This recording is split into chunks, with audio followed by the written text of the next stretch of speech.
Assalamualaikum warahmatullahi wabarakatuh.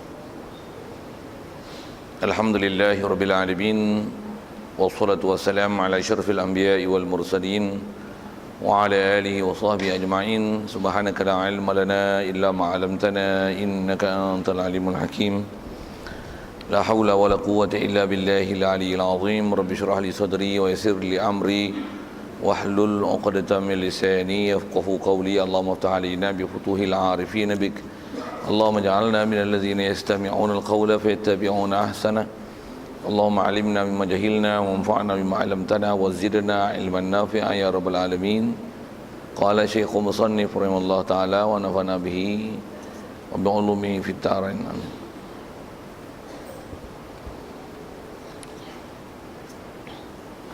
Kata Musannif rahimahullah ta'ala, kita muka surat 15 rasanya hak Jawi. Wa jami'un, itu rasanya betul. Wa jami'un ma'na alladhi taqarrara syahadatal islami fatrahil mira wa lam takun nubuwatun muktasabah walau raqa fil khairi a'la aqabah bal zaka fadlullahi yu'tihi liman yasha'u jallallahu wahibul minan. Betul itu ya. Wajibun, oh tak sampai lagi situ. Surat 14 kalau gitu, wa wajibun fi haqqihimul amanah wa sidquhum wa dhiflahul fatana wa mislu dha tablighuhum lima atau wa yastahilu didduha kama rawaw. Hadirin sekalian, pertama sekali syukur, terima kasih kita ke Allah Ta'ala. Syukuran kita dia nikmat hidup masih diberi. Syukur kita dapat nikmat dalam keadaan Islam. Syukur kita juga Islam yang perolehi ini Allah Ta'ala jadikan hati sanubari kita begitu mudah menerima dan membenar mengiyakan semua ajaran Nabi SAW. Yang dengan kita mengiya, membenarkan, menerima semua ajaran Nabi SAW, itulah dikatakan iman.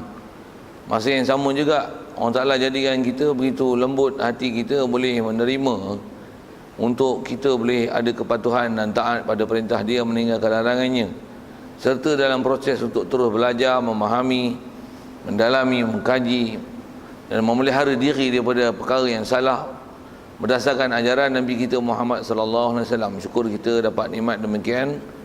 Syukur juga sihat, lapang masa diberi. Syukur juga hidayat taufik masih dikekalkan anugerahnya ke kita. Dengan itu dapat kita hadir solat maghrib berjemaah malam ni, dan dengan segala limpahan kurnia itu juga insya-Allah kita manfaatkan masa yang ada ni meneruskan bacaan kitab kita daripada matan Jahrah Tauhid. Insya-Allah kita dalam masjid ni ada peluang mendapatkan itikaf ke kita. Cuma itikaf adalah ibadat tak sah melainkan dengan niat. Kalau tak niat lagi, marilah kita menentukan, menspesifikkan kewujudan dan keberadaan kita dalam masjid ni adalah semata-mata mencari ridha Allah Ta'ala dengan istilahnya dipanggil itikaf. Lafaz yang selalu disebut saja aku itikaf dalam masjid ni kerana Allah Ta'ala.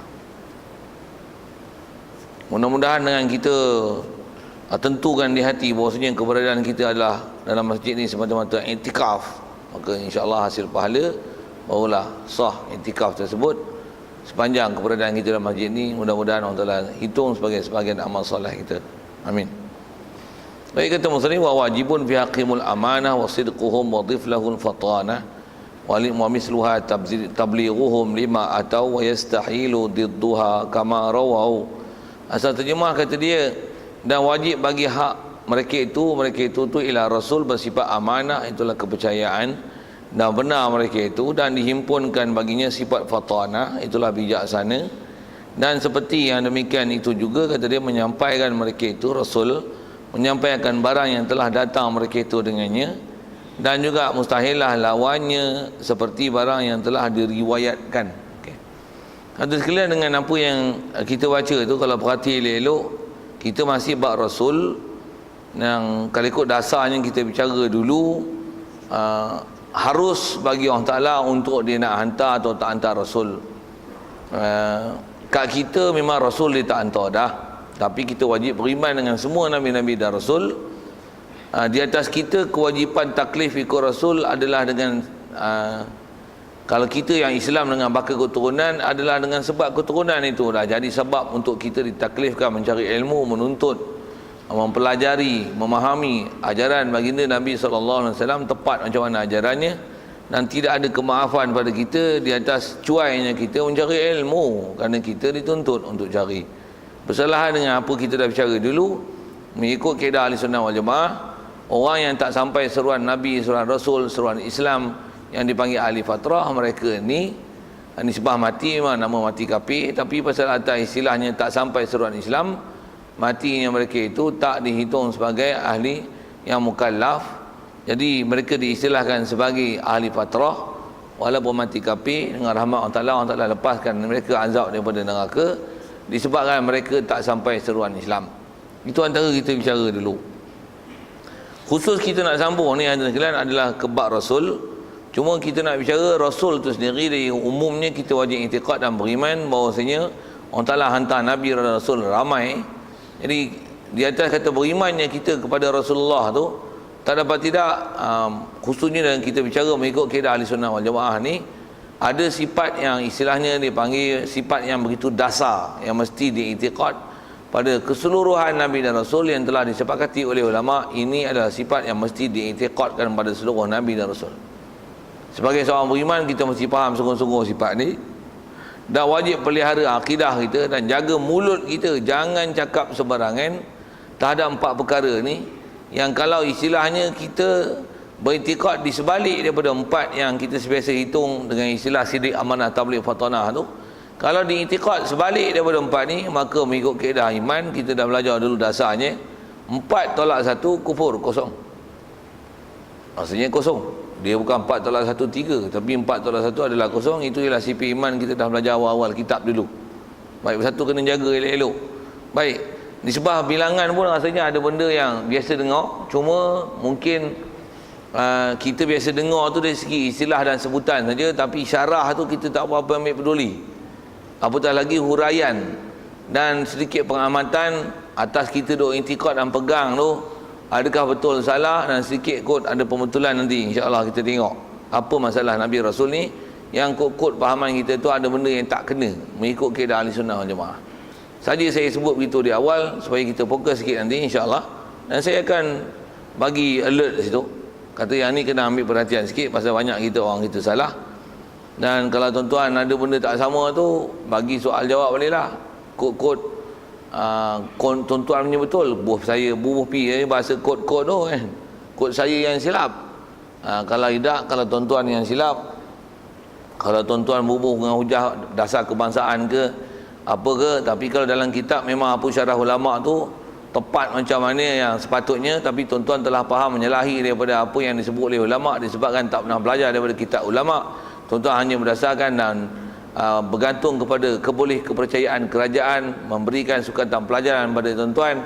Tuan-tuan duk hafal hak tu, padahal ada benda yang salah, perhati elok lagi, kod-kod ada benda silap di situ. Saja saya sebut itu awal. Jadi lagi please take alert about that. Okay. Baik, pertama sebelum sebut panjang tu, sidik maklumlah bila sebut Nabi Rasul, kita wajib i'tiqad mereka ni sidik, amanah, tabligh, fatanah. Maksudnya sebutan tu siapa tak tahu tu maksudnya bengong, kau beranak daripada galangan mu'alaf mana atau tak pernah dapat pendidikan Islam. Bufi kan bahasa itu? Betul kan? Betul kan? Saya kata tuan-tuan tak bisa dengar ke sidik, amanah, tabligh, fatanah? Tak bisa dengar tu bukan orang Malaysia tu, beranak kat Iran Jaya. Bufi bahasa itu tuan-tuan. Okey, jadi maksudnya dasarnya kita memang wajib i'tiqad Nabi ini mesti sidik, amanah, tabligh, fatanah. Kalau kita tengok segi-segi prinsip pun, kenapa mesti bersifatnya Nabi dan Rasul ni begini? Dan kalau ikut bersifat sidik, amanah, tabligh, fatanah ni, dia tak istilahnya dia panggil bersifat wajib. Dan wajib ni bukan maksudnya mesti bersifat begitu, siapa bersifat itu dapat pahala, tak bersifat itu berdosa. Bukan.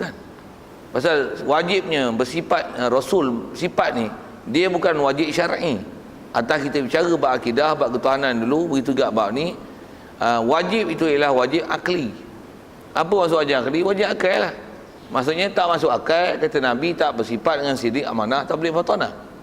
Wajib i'tiqad bahawasanya dia sidik, amanah, tabligh, fatanah. Bukan maksudnya bila dia sidik dia berpahala, kalau dia bertipu dia berdosa. Tidak. Kat kita macam tu. Kita pun wajib cakap benar, tapi wajib kita wajib syarak, bukan wajib mesti cakap benar. Dengan mana mustahil ada benda pendustaan kat kita. Tak, pasal kita memang boleh berlaku pendustaan. Kita sedarlah kita kena cakap betul ke tak betul, tepat tak tepat dengan realiti, maklumat sahih tak sahih. Lepas tu kita cakap ni kena lurus tak lurus. Okey. Itu kat kita. Ada pun kat Rasul memang guna perkataan wajib, tapi jagalah wajib situ adalah bukan wajibnya syarak, tapi wajib tu wajib akli. Dengan mana kita wajib i'tiqad Nabi ni memang dia cakap benar, sidiq amanah tabligh batanah. Dia benar, dia amanah, dia menyampaikan cerdik, dan mustahil di sebaliknya. Okey, siap. Satu kalau ambil sekali lalu atas makna wajib tu wajib akli tu, Nabi bercakap benar dengan mana macam mana? Mesti dia cakap benar, tak mungkin dia bohong. Atas kata dia Nabi ya, mesti dia cakap mesti betul ya. Yang tu yang kalau atas syarahan akidah yang umum disebut oleh ulama, wajib berpegang Nabi ini dia atas kata cakap benar, dan dia amanah, dia maksum. Maksudnya dia terpelihara daripada bab dosa. Bab dosa tu satu hal terpelihara, pasal dia takkan buat benda salah punya. Nabi tak akan ada buat benda-benda salah punya. Itu prinsip. Kalau Nabi buat benda salah, leceh. Pasal nanti bila buat salah, Nabi ni bukan boleh buat, ni bukan boleh percaya punya Nabi ni. Pasal dia pun tak betul je. Habis Untuk nak ikut siapa dah Nabi tak betul. Kalau pemimpin, ya. Pasal pemimpin tak maksum. Orang maksum adalah Nabi Rasul. Hatta kita sebut para ulama', memang para ulama' bukan maksum.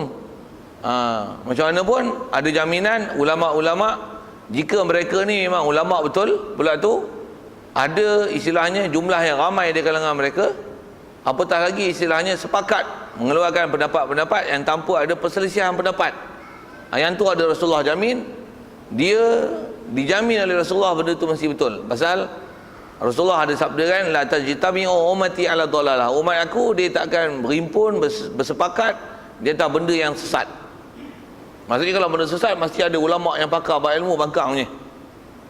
Tapi kalau kata yang ni tengok macam hero, tapi tengok ulama yang masyhur yang lain, semua dia cakap macam lain. Yang ni macam hero Low Ranger je. Let him alone. Boleh kot saya guna bahasa itu tak? Faham Low Ranger tak? Dia alone, cakap dapat dari seorang-seorang macam ni. Tak pernah ada ulama. Kadang-kadang dia mendakwa ada ulama cakap, padahal ulama low profile ni, bukan ulama pun, pada dia iktiraf ulama. Pendapat tu pula bukan pendapat yang paling kuat di kalangan ulama, tapi dia kata pendapat kuat. Ada pembohongan pula tentang maklumat. Yang ni tu saya kata dia macam Lone Ranger, macam handai hero seorang-seorang nak berjuang dengan kebenaran, tapi rupanya dia Lone Ranger yang saya kata let him alone. Pasal dia tak menepati dengan jumhur ulama'. Cuma tuan-tuan nak kenal jumhur tak jumhur, mana ulama' ramai tak ramai ni, tuan-tuan tak biasa menyelam dalam bab ilmu, tuan-tuan kot tak ada kebolehan menilai. Okey, macam mana pun apa saya nak sebut adalah Nabi Rasul kita wajib i'tiqad mereka ni mesti sidiq amanah tabligh batanah, dan wajib di situ ialah wajib akli, bukan wajib tu wajib syarak. Dengan mana bukanlah wajib tu dengan mana buat dapat pahala tinggal berdosa, tak. Pasal yang tu kat kita pun wajib. Kita wajib cakap benar. Kita tipu kita berdosa. Nabi pun memang kalau dia tipu dia berdosa, tapi Nabi wajib itu bukan wajib buat dapat pahala tinggal berdosa, tapi wajib pada Nabi adalah wajib akli. Dengan mana tak mungkin dia berdusta, tak mungkin dia khianat, tak mungkin dia menyembunyi, tak mungkin dia bodoh. Okey, itu benda besar yang mula-mula kena faham. Baik, jadi kalau kita perinci sikit, wajib bagi hak mereka itu, masuk hak ni pada diri mereka itu, batang tubuh mereka itu. Rasul ni bersifat amanah. Jadi dia susun tu tak ikut susunan biasa kita biasa tengok, pasal dia susun masalah berkaitan dengan bab syair lah. Kalau kita sebut sidiq amanah tabligh batanah, kitab ni disebut batanah dulu. Silap, amanah dulu disebut. Baik, Rasul-Rasul wajib bersifat kepercayaan. Sebelum tu juga disebut umum sini Rasul. Masyhur sebut ulama ahli sunnah wal jamaah, termasuk Rasul ni adalah Nabi. Kerana Nabi dan Rasul wajib i'tiqad mereka sidiq amanah tabligh batanah. Semua Nabi sidiq amanah tabligh batanah. Dengar elok ya tu. Atik alert sikit lagi. Semua Nabi Rasul sidiq amanah tabligh batanah. Semua Nabi-Nabi sidiq amanah tabligh batanah. Cuba hati saya sebut tu, ada sabtira duk biasa dengar dengan tuan-tuan duk faham selalu. Semua Nabi-Nabi dan Rasul. Siddiq, amanah, tabligh, fatanah. Ada something wrong? Ha? Dan tabligh tu. Kenapa? Oh. Duk faham Nabi tak tabligh. Yang tabligh ni Rasul aja. Tuan-tuan faham macam tu? Nabi tabligh tak?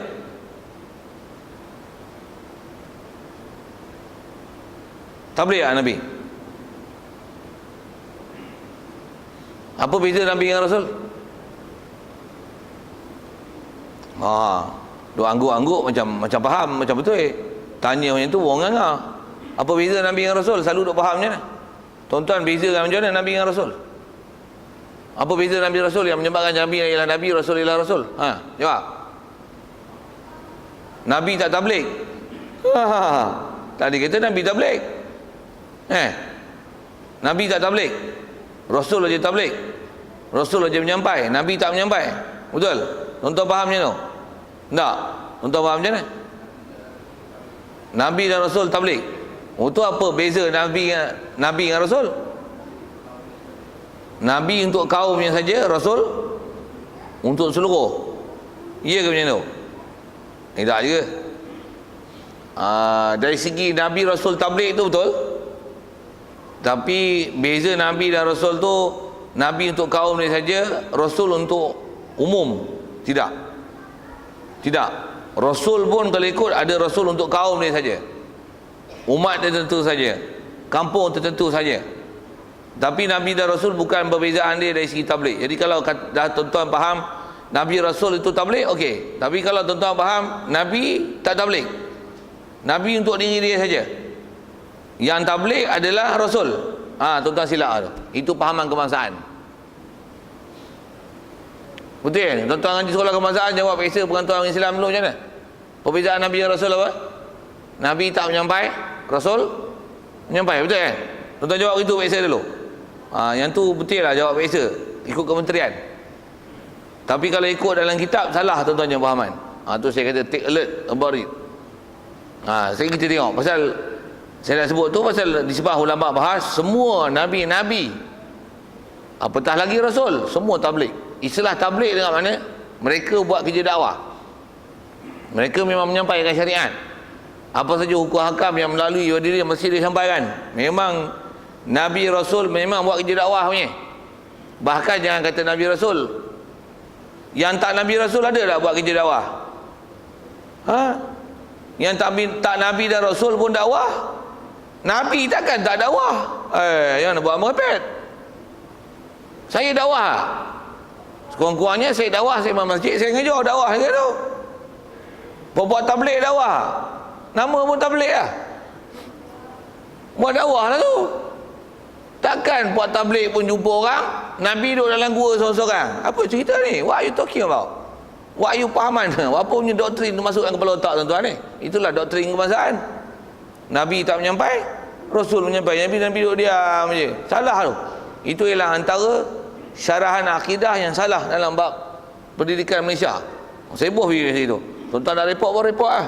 Saya nak cakap, saya tak ada suara. Tapi saya tengok, saya cakap lagi, saya bahas lagi apa yang kita nak bicara, dan di mana salah dia tu. Di mana salah dia tu. Dan umumnya kita tuan-tuan, orang yang mensyarahkan beza Nabi dengan Rasul tu, dengan dia kata Nabi tak dakwah, jangan kata orang awam, ustaz-ustaz pun ceramah macam tu. Sikit kalau sebut, kenapa lah ustaz pun macam tu?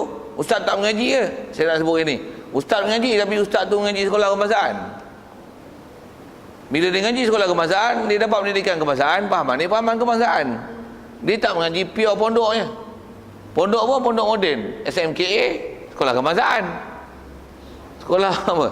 Istilah sekolah kebangsaan punya pendidikan memang pahaman dia macam tu. Kalau ngaji pondok, tengok lagi saya syarah macam ni. Ngaji betul. Tu pun ngaji pondok, ngaji berapa tahun? 2-3 tahun tak jadi. Masih pahaman kebangsaan. Dia memang pure pondok, baca kitab pondok, memang faham daripada bahasa kitab ni. Okey, tengok. Baik, macam mana pun kita tengok yang pertama dulu. Asal saya sebut tu, semua Nabi Rasul, siddiq, amanah, tabligh, fatanah. Tuan-tuan boleh detect dari situ. Tabligh tu ada masalah sikit pasal tuan-tuan faham Nabi itu tak tabligh. Okey, bagus. Dan cuma ambil perhatian sikit awal-awal ni, Nabi pun sebenarnya tabligh. Jadi yang kalau kata dia tak menyampai tu, tak menyampai apa? Yang tu kena ambil detail elok-elok. Sehari kita sampai insya-Allah. Kita tengok amanah ni dulu. Jadi wajib pada diri batang tubuh Nabi Rasul ni mesti dia amanah. Terjemah di bawah in bracket tu kepercayaan. Terjemah amanah kepercayaan. Memang bahasa Melayu betul lah tu, terjemah bahasa Melayu tu. Cuma apa maksud kepercayaan itu? Okey. Kena ambil fahaman elok-elok. Pasal kita kadang-kadang faham amanah ni, kita faham apa? Nabi Rasul ni dia amanah, kalau orang bagi barang ada dia simpan, dia jaga elok-elok. Melayu punya takat fahaman amanah takat tu faham macam tu salah. Salah tu maksudnya tak cukup. Itu tak menepati tarikh amanah. Amanah ni dengan mana apa? Dengan elok. Bahasa lain disebut amanah ni ialah ismah. Nabi wajib bersifat amanah. Maksud amanah ialah ismah. Bahasa lain ismah ialah maksum. Jadi Nabi amanah tu, Nabi Rasul amanah apa maksudnya? Nabi ni dia tak khianat. Itu lawan bagi amanah. Khianat tu maksud dia macam mana? Dia tak akan buat perkhianatan macam ni. Dia suruh orang buat baik tapi dia buat jahat. No. Itu amanah dia. Amanah dia sampai bab tu. Bukan amanah bawa barang dia simpan jaga elok. No. That's not only the meanings. But the meanings is dia tak pernah derhaka pada Allah Taala.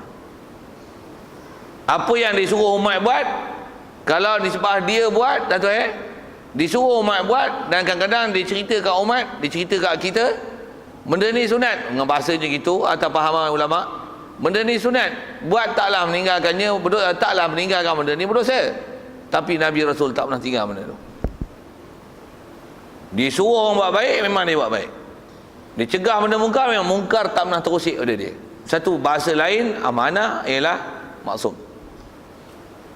Maksud amanah tu maksum. Dan kita wajib iktikadkan Nabi Rasul, dia maksum sejak dia lahir. Walaupun sebelum jadi Nabi Rasul. Pasal Allah Ta'ala pelihara Nabi Rasul bukan saja ketika jadi Nabi Rasul, daripada sejak lahir. Satu, apa-apa cerita yang mengatakan bahawasanya Nabi Rasul yang dia buat dosa, murni dengan cerita tu. Pasal wajib iktikad Nabi Rasul adalah maksum daripada dosa. Satu, ada cerita Nabi Ibrahim jual berhala. Ada tak? Bisa dengar? Tak bisa dengar? Tuan-tuan ni memang cetek pengetahuan agama, boboh gitu tak biasa dengar cerita Nabi Rasul, cerita pun tak biasa dengar. Leceh tu. Bohong tu. Ada tak cerita Nabi Ibrahim jual berhala? Salah tak jual berhala?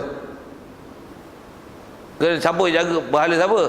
Ada riwayat orang selalu sebut cerita bapak dia tukang buat berhala. Tu bukan bapak dia tu bapak menakan dia. Tu maklumat tu pun ngaji panjang lah nak sebut satu. Saja saya nak sebut benda-benda yang disebah cerita ni, banyak tersebar cerita tak betul tentang Nabi Rasul. Tuan tu jaga tu. Yang buat berhala tu bukan bapak Nabi Ibrahim, tapi ialah pak menakan dia. Pasal apa? Pasal kalau ikut riwayat atau format ulama sebut, semua Nabi-Nabi Rasul yang bapak dia kalau bukan Nabi ataupun Rasul, biasanya mereka dibesarkan dalam keadaan yatim piatu. Dengar elok ya. Ini Nabi Ibrahim memang bapak dia bukan Nabi, bukan Rasul. Dia dibesarkan dalam keadaan yatim piatu. Umumnya semua Nabi Rasul dibesarkan dalam yatim piatu, melainkan Nabi-Nabi ataupun Rasul yang bapak dia adalah Nabi ataupun Rasul. Yang tu dia tak dibesarkan dalam yatim piatu. Tapi kalau bapak dia tak Nabi Rasul, biasanya mereka dibesarkan dalam keadaan yatim piatu. Dengar elok faham tak? Satu, semua Nabi yang asalnya mereka ni memang mak bapak dia, memanglah istilah bapak. Saya nak fokus ke bapak tu. Bapak dia ni bukan Nabi Rasul, mereka dibesarkan dalam keadaan yatim piatu. Antaranya Nabi kita Muhammad sallallahu alaihi wasallam. Antaranya ialah Nabi yang kita sebut ni, Nabi Ibrahim alaihissalam. Satu, yang buat berhala tu bukan bapak dia, pak menakan dia. Pak menakan dia. Umumnya Nabi Rasul ni semua dibesarkan dalam keadaan yatim piatu. Jadi orang Ta'ala pelihara apa-apa tuhmah nak kena pada Nabi Rasul dengan mematikan mak ayah mereka dalam masa mereka masih kecil, melainkan yang mak ayah mereka adalah Nabi atau Rasul. Antaranya macam Nabi Sulaiman. Siapa ayah dia? Nabi Daud. Dia tak dibesarkan dalam yatim piatu. Nabi Zakaria dibesarkan dalam yatim piatu. Anak dia Nabi Yahya tak yatim piatu. Nak sebut tu lah, nak sebut satu-satu kau agak banyak, tapi nak sebut format yang ulama bicara. Jadi itu yang kalau ada kisah kata bapa Nabi Ibrahim penyembah berhala, tak betul. Itu kan bapa dia, itu ialah pak menakan. Yang selalu sebut nama Azar. Azar dalam Quran tu bukan bapa dia tapi pak menakan dia. Wa idz qala Ibrahimu li abihi Azar. Ingatlah ketika Nabi Ibrahim berkata kepada bapaknya, terjemah macam tu, li abihi mengikut istimal Arab, terjemah memang li abihi kepada bapaknya. Orang Arab tak sebut bahasa abihi melainkan itu adalah pak menakan. Kalau bapak biasanya dia tak guna abi. Walaupun abi itu terjemah bapak aku.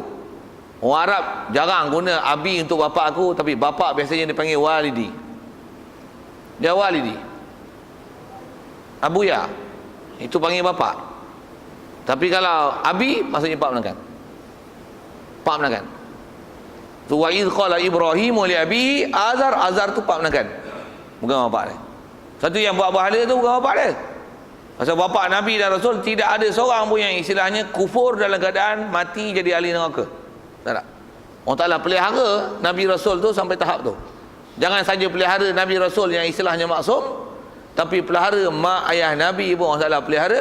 Mereka tidak akan ada istilah jadi kafir yang ahli neraka. Satu salah kalau ada orang kata mak ayah Nabi ahli neraka. Hatta cerita tu kalau Wahabi punya version tuan-tuan, dia kata macam tu, mak ayah Nabi kita Muhammad SAW masuk dalam neraka. Salah tu, keluar pada kaedah ahli sunnah wal jamaah.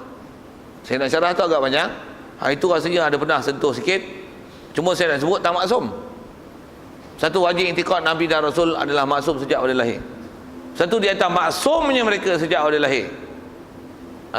Apa saja yang berlaku pada Nabi Rasul, sekalipun sebelum jadi Nabi Rasul, mengikut dia adalah contoh ikutan yang baik, walaupun sebelum Nabi Rasul. Tapi Nabi Rasul bela kambing, bagus tak bela kambing? Tuan-tuan tak bela punya pasal, tapi tuan-tuan kena kata apa? Bela kambing benda baik. Pasal sunnah orang Ta'ala jadikan kebanyakan Nabi Rasul mereka membesar dalam keadaan membela kambing.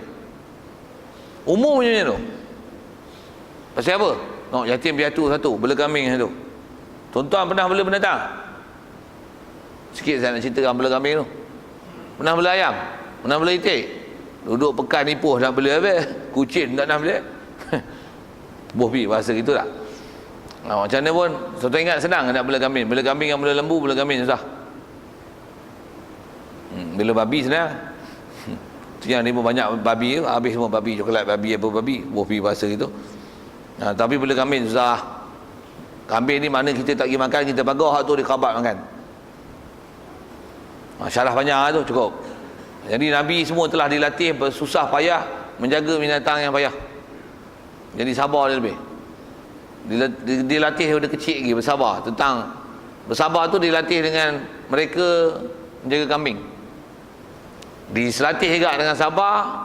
Walaupun tak ada siapa mendidik mereka, mereka dapat didikan ghaib, akhlak baik. Allah pelihara mereka. Siap. Satu, takkan ada mak ayah Nabi yang sembah berhala. Siapa?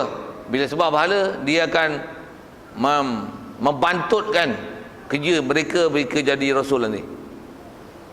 Nanti orang boleh hujah tuan, walaupun bukan salah Nabi Rasul. Ajak orang masuk Islam, alah ada sembang banyaklah, bapak kau buat ahli neraka, sibuk nak ajak kita orang nak dapat hidayat konon. Habis, gagal misi. Satu, orang Ta'ala dah pelihara hujah untuk umat supaya tak akan boleh berhujah begitu pada Nabi Rasul. Semua Nabi Rasul yang kalau mak ayah dia tak jadi Nabi, mak dia silap. Kalau ayah dia tak jadi Nabi Rasul, mak memang tak jadi Rasul, tak ada Rasul perempuan. Mana bapa dia bukan Nabi atau Rasul, biasanya mereka ni meninggalkan, dimatikan oleh Allah Ta'ala dalam keadaan Nabi dan Rasul tersebut masih kecil. Istilahnya dibesarkan dalam keadaan yatim. Supaya kalau ada orang kata, alah sibuk, mak bapak aku tak jumpa aku tak ada dakwah dia pula tak sampai seruan Islam. Jadi kalau dia mati lepas dah api neraka pasal tak sampai seruan Islam. Selesai. Yang hampa ni aku duk cerita Islam ni, dah cerita Tuhan sebenar, hampa tak mau ikut. Kena ke hampa? Macam tu kot, lebih kurang hujah ayat yang tu. Satu, orang Ta'ala pelihara Nabi Rasul dari segi maksum tu satu hal. Cuma kalau tengok dari segi kemah dengan apa saya sebut tu, pasal apa orang Ta'ala maksumkan Nabi dan Rasul? Kerana supaya visi dan misi Rasul tak gagal. Dari segi kata hujah dia, mukjizat dia, bahkan bapa dia, ayah dia, kalau orang berhujah pun tidak ada siapa boleh menggagalkan visi Nabi Rasul di atas faktor sekeliling dia, mak bapak dia, sifat fizikal dia, apa lagi kepitahan bercakap dia, handsome tak handsome dia, apa saja bab. Nabi Rasul tidak akan ada cacat cela dalam bab itu yang menyebabkan itu jadi hujah pada orang, yang menyebabkan gagal visi dan misi Rasul. InsyaAllah kita jumpa dalam bab arus nanti. Tentu dia makan minum tapi taklah makan macam kita.